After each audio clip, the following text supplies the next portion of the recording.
حضرت علی کے بارے میں اللہ کے نبی نے فرمایا من کنت مولاہ فعلی مولاہ، جس کا میں مولا ہوں علی اس کا مولا ہے۔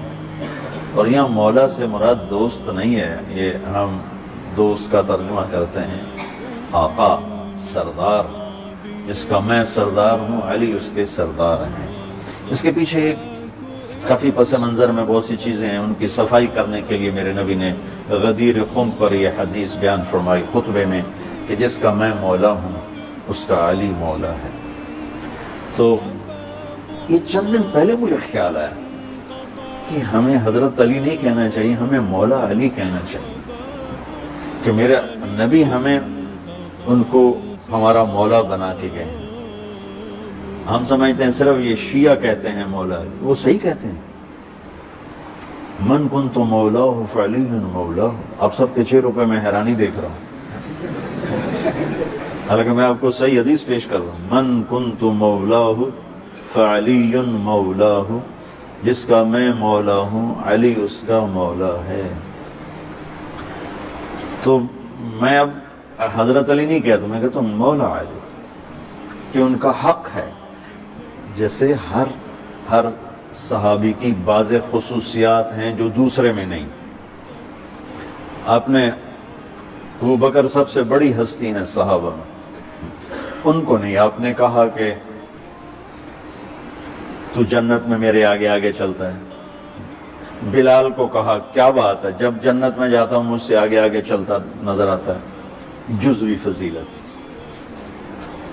سارے لوگ پیدل چلیں گے میں براق پہ چلوں گا، میرے نبی نے فرمایا، اور بلال میرے آگے سرخ اونٹنی پہ بیٹھ کے چلے گا۔ یہ جزوی فضیلت۔ جنت میں جانے لگوں گا تو جنت کی سواری کی لگام ایسے نیچے گرے گی۔ نیچے گرنے کا مطلب ہے کوئی ڈرائیور آئے گا، کوچوان آئے گا جو چلائے گا، تو بلال حبشی کو یہ رسی پکڑائی جائے گی۔ تو اس طرح یہ جزوی فضائل کسی کے کسی طرح، کسی کے کسی طرح ہیں۔ تو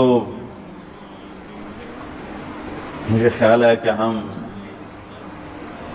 اہل البیت کے حق میں بڑی کوتاہی کرتے ہیں، بہت کوتاہی کرتے ہیں۔ ہم اللہ کے نبی کی اولاد کے تذکرے نہیں کرتے، اس سے ان سے محبت کی گرمی بھی نہیں پیدا ہوتی۔ تم میری اولاد کی برائیاں میرے سامنے شروع کر دو تو تم مجھے اچھے لگو گے، اور میرے سامنے آ کر میری اولاد کی تم تعریف شروع کر دو، چاہے مجھے پتہ بھی ہو جھوٹی تعریف کرنا، تو بھی میرا دل خوش ہو جائے گا۔ تو ہم نے نا اللہ کے نبی کے گھرانے کے بارے میں بہت کوتاہی کی ہے، بہت کوتاہی کی۔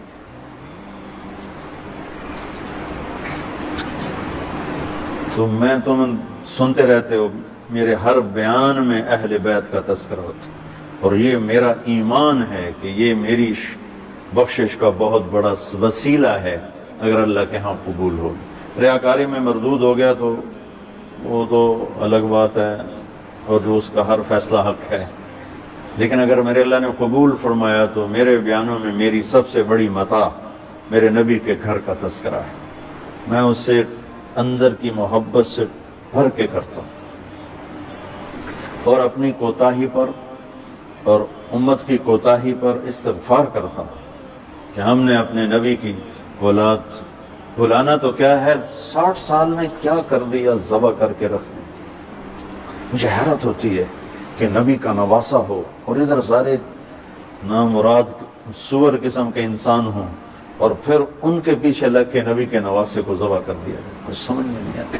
شاید اللہ ان کے عالی شان مقام طے کر چکا تھا۔ جب وہ سب ساتھیوں نے کہا نا کہ آپ واپس چلیں، وہاں ابن زیاد آ چکا ہے، واپس چلیں، تو فرمایا کہ نہیں مجھے جانا ہے۔ ان کا تم موت دیکھ رہے ہو، کیوں جا رہے ہو؟ کہا مجھے میرے اللہ کے نبی خواب میں ملے ہیں، انہوں نے مجھے کچھ بات فرمائی ہے، لہذا مجھے جانا ہی جانا ہے۔